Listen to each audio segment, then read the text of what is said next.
আর একটা কথা কইস বেটা, তোকে আমি পানির মধ্যে দিয়ে সেদ্ধ করে ফেলাবো রে। আব্বা সূর্য তো দিনের বেলায় ওঠে আর চাঁদ তো রাতের বেলায় ওঠে। হ্যাঁ ওঠে। ওরা দুজন কি একসাথে উঠতে পারে না? ওগা দুজনে কি ঝগড়া? হ্যাঁ ওখানে ডিভোর্স হয়ে গেছে, তুই যা মিলতাল করে দিয়ে গেছা।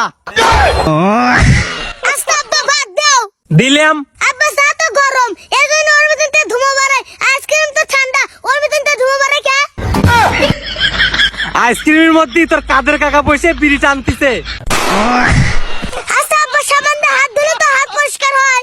হ্যাঁ পরিষ্কার হয়। তাহলে সাবান ময়লা হলে কি দিতে হয়? বেটা শোন, তোর এইসব আবল তাবল প্রশ্ন শুনে আমার মাথা ঘুরতিছে। আব্বা শোনো শোনো, আর একটা কথা শোনো। তুই তো থামবের করে থামবো না বেটা। আচ্ছা ক। মুসা আমার রক্ত খায়। হ্যাঁ খায়। যদি মুসার রক্তের সাথে আমার রক্ত মিল না খায়, তাহলে কি মুসার রক্তের গ্রুপ পাল্টে যায়? মুসার রক্তের গ্রুপ পাল্টায় কিনা জানি না বেটা, কিন্তু তোর এই কথা শুনে আমার পিসার হয়ে যাচ্ছে হাই। আরে হাই পিসালি তোকে এইরম বাইরে বাইরিব নে, তোর রক্তের গ্রুপই পাল্টে যাবে নি। আব্বা এটাই শেষ প্রশ্ন। হ্যাঁ ক শুনি। আব্বা আমরা যে আয়নার সামনে দাঁড়ায় কথা কই, আয়না কি আমার কথা শোনে? আরে না রে বেটা, আয়নার সামনে দাঁড়া কথা কইলে আয়না কিভাবে শুনবি? আর তুই যে এরম পেশাল পারতুছু, তো কিন্তু সেই বাইরে বাইরিব নে।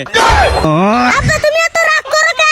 তুই যে এরম আবল তাবল প্রশ্ন করতেছু বেটা, রাগ না করে কি পারা যায়? আব্বা আমার আরেকটা প্রশ্ন করবে ইচ্ছা করতেছে। তোর একটা প্রশ্নের আগে আমার একটা কথা শুনে রাখতালি, আমার এই হাত কিন্তু ভালো চলে। তাহলে আব্বা ভালোই হবে নি, জানা শোনা যার জন্য আমার গাড়ি ভাড়াও লাগবিল না। কি জন্য বেটা গাড়ি ভাড়া লাগবি না নে? তুমিও তো করছো, তোমার হাত ভালো চলে, তোমার হাতের পুরোটা যেন মন চায় সেন চল যাবো। আরো বললাম না বুঝছে।